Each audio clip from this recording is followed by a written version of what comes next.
পরীক্ষা শুরু হওয়ার 24 ঘন্টা আগে হাতে অ্যাডমিট কার্ড পেল মুর্শিদাবাদের মাঝেরপাড়া কুমারেশচন্দ্র উচ্চ বিদ্যালয়ের এক মাধ্যমিক পরীক্ষার্থী নাম শাবনূর খাতুন।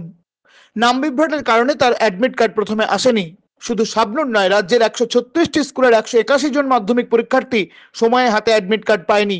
এই নিয়ে জল গড়ায় আদালতে। কলকাতা হাইকোর্টের নির্দেশে মধ্যশিক্ষা পর্ষদের ওয়েবসাইটে অ্যাডমিট কার্ডের জন্য নতুন করে আবেদন করেন অভিযুক্ত স্কুলের প্রধান শিক্ষকরা। তার মধ্যে ছিলেন মাঝেরপাড়া কুমারেশচন্দ্র উচ্চ বিদ্যালয়ের প্রধান শিক্ষক স্বজন কুমার ঘোষও।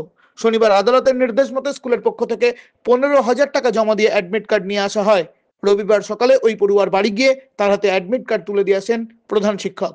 আমি বলেছিলাম, আশা দিয়েছিলাম যে তুমি পড়াশোনা করে যাও, পড়াশোনায় বন্ধ করো না, কারণ সুযোগটা পাবে না তখন। এবছর না হলেও আগের বছরের জন্য তো পড়তে হবে বলেছিলাম। সেটা তোমার হাতে তুলে দিতে পেরে আমার মনটা খুব শান্ত হলো, কারণ তোমার চাইতে বড় আমার ছেলে আছে, তুমি তো আমার মেয়ে, সুতরাং আমার দায়িত্ব ছিল। ওনাকে আমি বলেছিলাম কথাটা। এইটা মা, আপনার সামনে বলেছিলাম, বাবার তো কোনো সময় দেখা পেলাম না। যাই হোক, ভালো করে পড়াশোনা করো, আশীর্বাদ থাকলো। একবারে মাধ্যমিক পাস করো, তবে এত পরিশ্রম করা সার্থক হবে। 2 দিন পুরো ওখানে ছিলাম, এবং গতকালকে সারাদিন মিঠুনবাবু, তোমাদের মিঠুনবাবু ভূগোলের টিচার, সারাদিন ছিল, রাত্রিবেলা এসছে, 11টার সময় বাড়িতে ঢুকেছে তোমার জন্য শুধু। এটা যে কোনো কারণেই হোক, রাকেশবাবু এই জীবনে অন্তত 6,000 এরকম কাজ করেছে, আবার রেজিস্ট্রেশন করেছে বোধহয়, তাও 6,000। একটাও ভুল হয়নি, সে অফলাইন হোক অনলাইন হোক।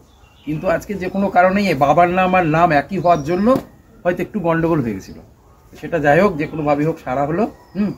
বাকি যে খরচপাতি যা হয়েছে সেটা আমার ব্যাপার, আমি করেছি, স্কুলকেও দেখতে হবে না, সেটা তোমার তো প্রশ্নই নেই। শুধু আমার আশীর্বাদ থাকলো, তুমি ভালোভাবে পাস করো, আবার পড়াশোনা করো, আবার স্কুলে ভর্তি হও, আমি আছি।